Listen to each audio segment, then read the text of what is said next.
ధర్నా నిర్వహించారు. ఆర్థిక సంఘం నిధులు తమ ఖాతాల్లో జమ చేయాలని డిమాండ్ చేస్తున్నారు. వీటితో పాటు మరో 15 డిమాండ్లు పరిష్కరించాలని కోరుతున్నారు. దీనికి సంబంధించి మరిన్ని వివరాలు మా ఏలూరు ప్రతినిధి రాంబాబు అందిస్తారు.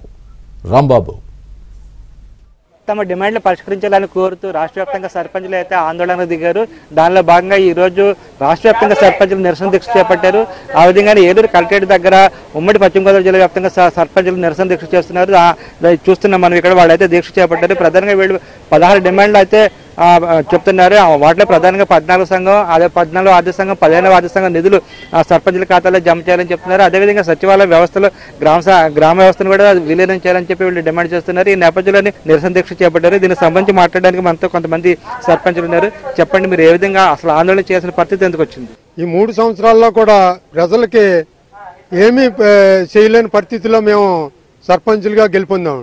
ప్రజలు ఏ ఈదికి వెళ్ళినా మాకు ఆ రోడ్డు వేయలేదు, మాకు ఈ డ్రైన్ కట్టలేదు, లేకపోతే మాకు మంచినీళ్ళు సదుపాయం సరిగా లేదు అనేది మమ్మల్ని డిమాండ్ చేసి అడుగుతున్నారు. మేము గ్రామంలో తిరగాలంటే ముఖం ఎత్తుకోలేని పరిస్థితి.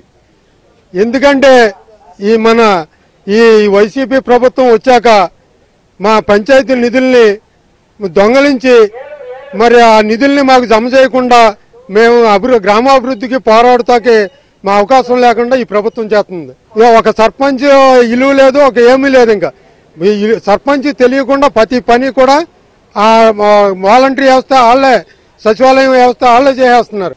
జగన్మోహన్ రెడ్డి గారి గవర్నమెంట్ వైసీపీ పార్టీ వచ్చిన తర్వాత మరి రాష్ట్రానికి ఆయన సీఎం ఎట్లా అయ్యాడో మేము మా పంచాయతీల తరఫున, మా ప్రజల తరఫున వాళ్ళు ఎన్నుకుంటే మేము గ్రామానికి ప్రథమ పౌరులుగా ఎన్నుకోవడం జరిగింది.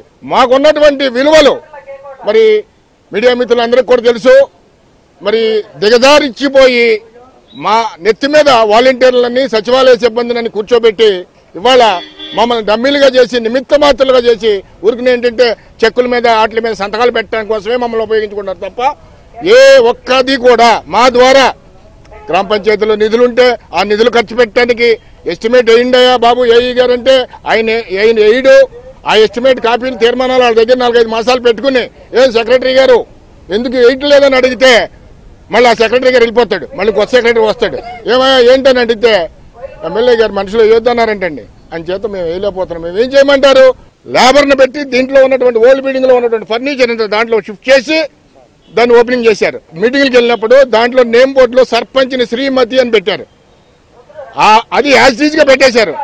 16 డిమాండ్లనే మరి మా రాష్ట్ర పంచాయతీరాజ్ అధ్యక్షులు రాజేంద్ర ప్రసాద్ గారు మరి 16 డిమాండ్లు కోరటం జరిగింది.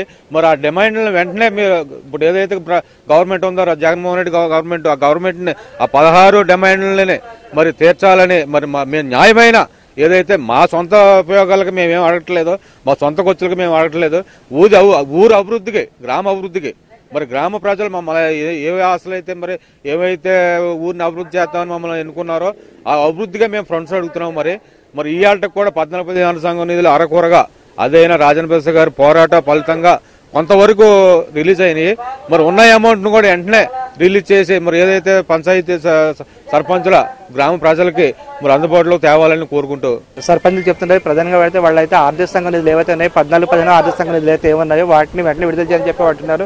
అదేవిధంగా మిగతా 16 డిమాండ్లలోని వాటిని వెంటనే నెరవేర్చాలని చెప్పి అంటున్నారు. మొత్తం మీద అయితే సచివాలయ వ్యవస్థ వచ్చిన తర్వాత గ్రామ సర్పంచులు పూర్తిగా నిర్వీర్యమయ్యారు, డమ్మీలు చేశారని చెప్పేసి వీళ్ళు ఆరోపిస్తున్నారు. దీనికి సంబంధించి ప్రభుత్వం వెంటనే చర్యలు తీసుకుని సర్పంచుల ఉనికిని కాపాడాలని చెప్పేసి వీళ్ళు డిమాండ్ చేస్తున్నారు. Video journalist Venkateswara Rambabu.